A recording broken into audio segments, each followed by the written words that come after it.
I need the TV to game. I'm not crusading against TV. No, I get sued by some TV company. Yeah, it's just a new, different lifestyle, and not spending on the TV save me time and money. So it's an interesting kicker to set off this whole discussion. Hi guys, welcome into today's show. You'll be hearing a bit more on what to cut back on, or at least what we have cut back on. And today we have a special guest back again, Sunmin. Hey guys, how y'all doing? Hey, we've missed you, and Sunmin. What have you been up to recently? Working hard to find the money to not spend the money. Yes. Today's topic is all about cutting back. And as we have this discussion along the way, Sumi, if you have a point of view to add, feel free. We try to share our points with listeners also. How about that? No, absolutely. Yeah, let's do that. When you are listening in also, if you're on YouTube, smash the subscribe to listening on more quality discussions. Or if you're on Spotify, do click on follow and help us rate 5 stars. This whole discussion is about how you can save money. If we do mention any brands that we are no longer supporting, it's not to suggest you to cut back on them also. It's not like the brands are no longer good. It's just that we've moved on to a different service. Yeah, then this sharing is absolutely. very personal because, we've all made certain choices in terms of services and products. Right? Yeah, and then we're all different anyway. So I think the key principle I was thinking about is that we all value things differently. And because we do value things differently, naturally what we're willing to pay is also different. So some people are very willing to pay for things that I'm not, and that's perfectly fine. Yeah, finding that value. And sometimes competition comes about and there's a different product or service. Yeah, That's why we've changed providers, in some ways. exactly. The big wisdom that we should all start off with is, a dollar saved is a dollar earned. When we save up money, that monies can be invested and compounded for the long term. So what are your thoughts on such a quote? I think it's absolutely true. I mean, especially in this environment, we talk about rising costs, we talk about inflation. Unfortunately, that's something that nobody can escape. So the question is like for each of us to answer is like if we want to advance our wealth, like again, you earn more money. Yeah, everybody want to earn more money, but we also need to control our own expenses because that's something 100% within our control. Yeah. Absolutely right. Expenses wise, we all can make direct inputs. Increasing earning power, that takes time. That takes some luck also. So let me kick things started with my first sharing. I've actually cut back on a TV. I know many listening in have one TV, if not two, one in the room, one in the living room. TVs nowadays, they cost easily, $1,000 plus for a simple one. When I actually moved houses, previously I was staying in Tolbanga area, moving to this place, I actually left my TV behind and I actually never looked back. So it's a very interesting suggestion because TVs, they only have a lifespan of 2 years, then they start to get fizzy and stuff. We need to buy a new one, and each time it's $1,000+. Yeah. Not having a TV has really saved me some money and more importantly, some time. Yeah. In the case Actually, Josh, can I ask you a question? Yeah, go ahead. Curious, how do you persuade your wife and kids? It was a decision between me and my wife. Is the kid who will find it a bit different. we used to eat a lot in front of the TV. We used to watch MasterChef all the time, in front of dinner and stuff, which meant also there's less interaction. When you eat at a dining table, I guess there's a lot more chance to talk. So it's a different lifestyle, but also looking back, I think there's not too much regrets. The first few days will feel a bit different. Then suddenly you're used to your new routine. That's the magic of things. Yeah, exactly. And now we got so many devices. Yeah. I can see your TV over there, so No, exactly. This is the one. See, back to value, right? This is the one thing I'm fairly confident I cannot give up. I have my not only TV as entertainment, but I'm a gamer as well. And later I'll talk about one of my tips that I don't spend on. But I need the TV to game. I'm not crusading against TV. No, I get sued by some TV company. Yeah, it's just a new, different lifestyle, and not spending on the TV save me time and money. So it's an interesting kicker to set off this whole discussion. And with that, let me move to the second thing that I'd like to suggest for everyone to debate on a bit further, which is I've actually cut back on cable subscriptions. No StarHub cable, no Netflix. Without TV, I don't even spend time watching on the computer itself. So I do know that Netflix is not too expensive. Previously, for StarHub cable, I used to spend like $40-$50.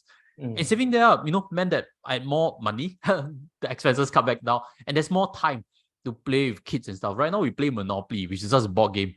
Yeah. And I guess many kids out there don't have that chance to play with daddy and mommy. Maybe no cable, no Netflix will be a good suggestion. What are your thoughts, Subin? Wow, this is an interesting one. So I wanted to get your perspective on this.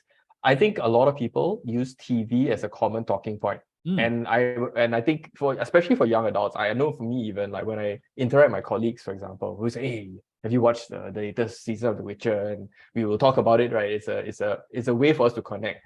I see some subscriptions as value for that, as in like, I will watch the show, entertain, but also I use it as a way to connect with my colleagues.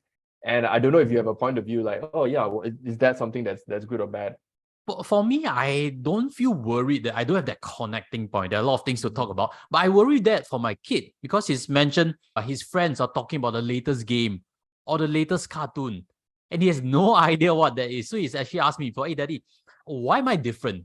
So that struck a deep chord in me. Like, hey, has he missed out on some topics? Will he get ostracized? Yeah, yeah, But that's a trade-off, lah. You know, every single thing is a trade-off. Maybe as I thought you have more time to play badminton with Daddy, you have more chance to swim. You know Monopoly more than most children. yeah. So in that sense, that's how I defend my position. Or no subscriptions and no TV. Yeah, I mean, if you make up for it with memories and great experiences, I think that's more than worth it. Yeah. How about you, Sumit? What would you suggest, or what comes to your mind as to things that you have cut back on and never look back on it? So let me start with the thing I mentioned earlier. So I'm a gamer. I've been literally gaming since I was a kid, lah. For me, I think I grew up in an era where when there's a cool game coming out, you go and buy it, and it's sort of like the urge to buy is very strong. And I think thanks to maybe a maturing slightly, and then obviously cost of games have gone up a little bit more nowadays. I can afford it, but the question I have always is like, do I want to pay the absolute highest retail price? Because when a game comes out, that's the maximum price point, and then it will obviously go down over time. What for me works nowadays is that I no longer indulge in the habit of like wanting to buy it right away. And it's also thanks to, like, for me, I'm a PlayStation player, so it has there's a subscription service that gives you a catalog of games. So for a very small fee every month, I literally have like way more games than I can possibly spend time on. So that way, I don't feel the urge like to just buy a new game to fill up my time. So I think that's something that I definitely have ended up saving more money in the long run. How much is a new game when it's released? I have no idea of that industry. For PlayStation, it can get up to like $90, $80, $90 for a new game when it's released, just to buy that brand new game subscription or this. So that amount, the $80, $90, is usually for a PlayStation 5 disc, whereas the monthly subscription plan, which again is not the latest games, but it gives you a very, very wide catalog. It works out to be maybe like $10, $15. I can't really remember a month. In a year, let's just say, for example, I spend 100 plus on that subscription, and then once in a while I might buy a new game. Then it kind of like net, it doesn't work out to be a whole lot of money, as opposed to me just always buying the latest game as it comes out. And I got friends that maybe they don't buy the latest, but they get into a habit of stocking up. So like the moment they see a game, right, then I like this, I will stock.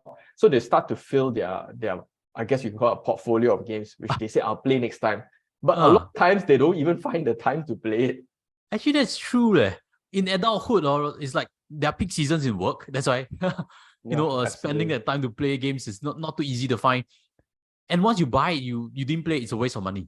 Correct. It's a pity. So since you're not going to play straight away, you might as well just not buy right away. Just let it go. Over time, that it might come to you in the free subscription. Who knows?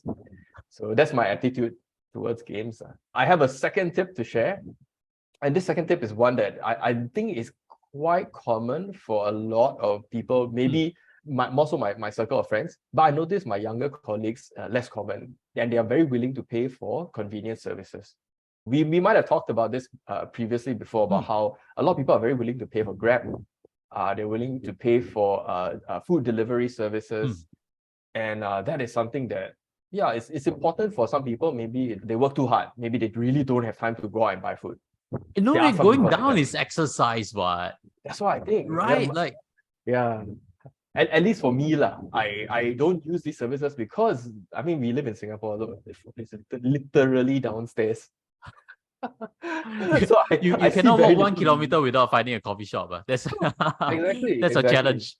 I think we are blessed because we have that line of convenience. But for people that rely on Grab as well. So I take Grab for work in terms of work meetings.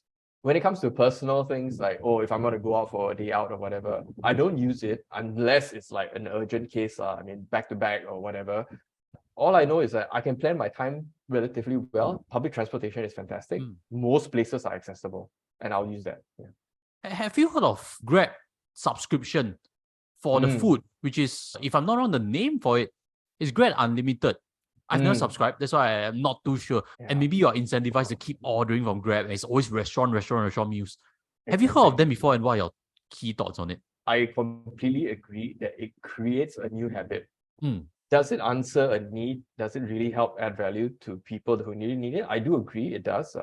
But once you become reliant on it, of course your habits are going to be built that way, right? If what used to be a mixture of every now and then I order, every now and then I go downstairs and walk, the moment you take Grab Unlimited or whatever that service is, you are going, your mentality, your behavior, your habits will shift. You will suddenly go like, yeah, lazy lah. I don't want to pause my show. I just want to continue watching it and let the food come to me. I think it's easy to fall into new habits by using it. You listening in, if you have subscribed before, let us know whether it does save you money. And again, this is not to say that Grab Unlimited service is no good. We just don't subscribe to it as consumers, and we also give our perspective why we don't and what kind of concerns we have with such an attitude of spending. Yeah, actually, to the viewers, I saw this rumor, so you all can verify or not. Somebody said that, hey, if you use Grab Unlimited and then you use normal non-subscription service, right, the price difference, right, is actually slightly higher on the Grab Unlimited. But somebody used some screenshots and show it. I'm curious, like, is there any truth in that? They'll mark it up first, right? Yeah. Then give that coupon. So we always have that suspicion whether platforms really do that or not. I think someone has indeed captured some proof of it. Grab, if I'm not, has refuted that claim and say that it could be surges which can happen in any second of a situation. So those are my two. What's your next two? Yes. Why not let me touch on the point on phone contracts. Previously, just to share, I used StarHub. Again, this is not to say StarHub service is no good. I just moved on to a different service. I'm using Rate One now, where it's a SIM only. Rather than I buy the phone with StarHub and then I have a line that cost me $80, $90 or so. That was a major shift in the industry for phone contracts. And I guess many people have chosen their own SIM-only platforms and stuff. What about you? So, do you use Rate One also by any chance? Because that's good for Malaysia. I chose that because of that particular function. No, I actually still maintain my Malaysian line. So every time I go back to KL, I will swap out my SIM card. What I use right now is something similar to what you did. I previously was on a phone plan and then I downgraded to I don't know what they call it. It's a SIM only, right? Like it's a SIM only plan. Data only, SIM only, yeah. Correct. And then nowadays, who really uses phone to talk anymore? Or at least I use WhatsApp calls. So everything is data oriented and my plan is like 20 something a month. Not a lot. So mine is 18 only. I know a few other providers are even lower than that. Wow, okay, that's amazing. Yeah, maybe I should look into that. But once it gets to a lower threshold, there's not much incentive to change really. Previously, $80 to $20 or $18 is a big jump. Exactly. Then the incremental benefit starts to, depress a bit already. There's service provider. Is there a real benefit to change or not? So that was the third point that I really thought worth to mention. Fourth point that I suddenly thought of is I used to buy a lot of discounted fruits. Maybe I should name supermarket. Especially strawberries and kiwis. Wow. Because when I buy these two particular fruits, they're very perishable. If they are discounted, means they almost have been eaten on that day.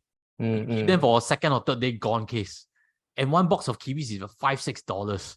Yeah, so I used to buy a lot of discounted fruits only to throw away half of them. Out of curiosity, have you thought of freezing them? I could have, but unfortunately, I thought they have a bigger shelf life or longer shelf life than when I first bought. Because when you look at it, they look okay. You take the top layer, they look okay. But they're discounted for a reason. And what you're right. is, they're super ripe already. And that exact thing happened to me just a couple of months ago. I bought a really large punnet of strawberries.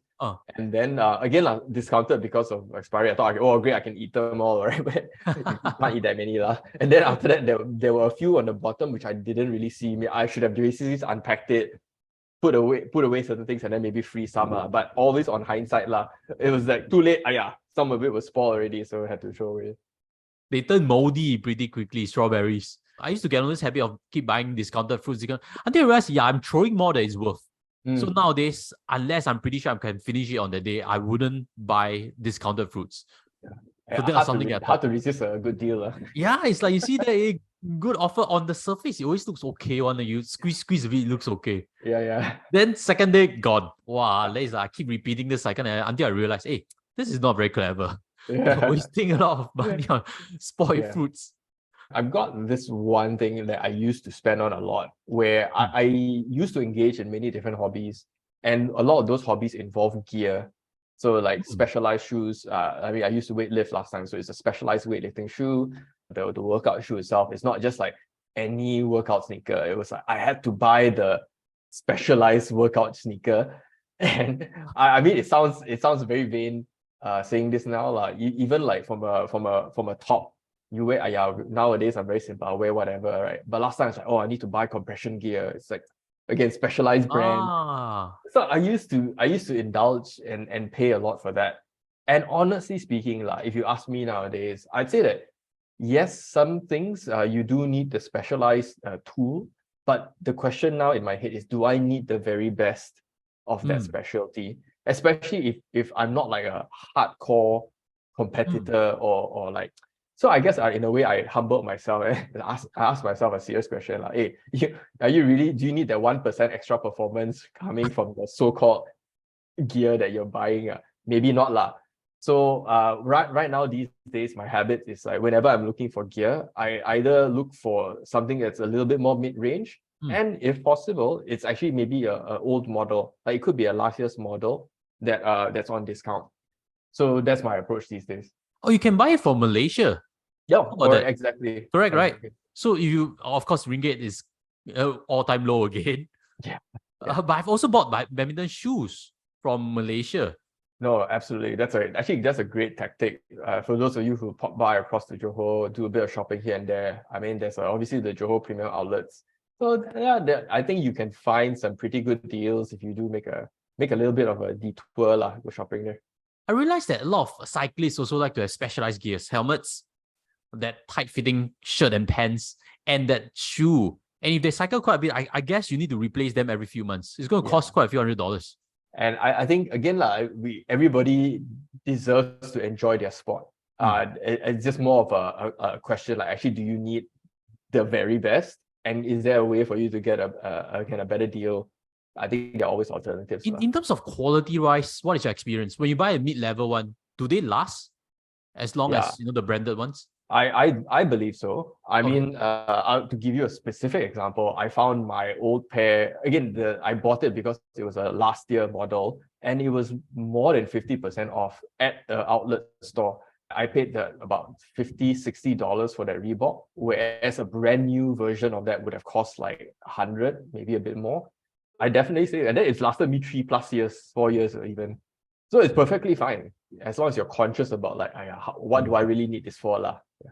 I guess young adults, when you first get a paycheck, you have that capacity to buy something nicer already. Just hold back on it. I think these are some regrets. We used to buy better stuff and realize that it doesn't really matter that much. You look better, you look stylish, you look the part in the community, but maybe that piece isn't worth that much, especially if you're still new to the sport.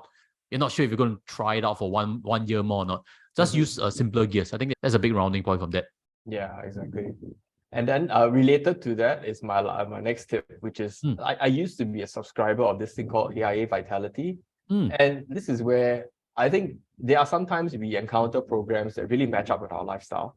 Like I said, even the subscription services we talked about earlier, whether it's Grab Unlimited or whatever, right? Sometimes every now and then you find this thing that really fits your need. For a while, I was using AIA Vitality. In fact, I was so enthusiastic that I actually made money. Like I didn't just save money, but I literally made money off it because of the benefits and all that, right?